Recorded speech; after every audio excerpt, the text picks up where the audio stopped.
Welcome to Chillin' 101. We hope this video helps. You start by securing the data. Make a full backup of the locked folder or disk image so you cannot lose files during recovery. Once done, note the exact folder lock software name and version, plus any hint or recovery email. Make sure you are signed in as an administrator or have physical access to the machine.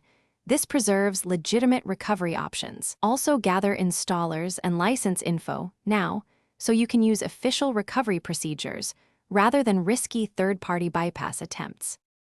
Next, follow the vendor-supported recovery path.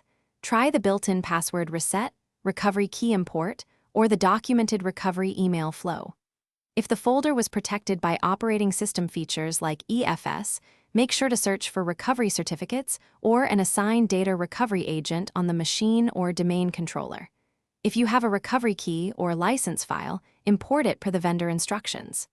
If these steps fail, export a copy of the encrypted container and contact official support before trying any third. Finally, if vendor recovery methods don't work, contact the software vendor with your license info, timestamps, and the backup image so they can assist. Make sure to preserve logs and avoid further write operations to the drive. If the data is critical, engage a reputable data recovery service that works with encrypted containers rather than using arbitrary cracking tools. If recovery is impossible, restore from a verified backup and document the process so you don't repeat this situation. This is the safest troubleshooting tip. Thanks for watching. Consider subscribing if we helped you.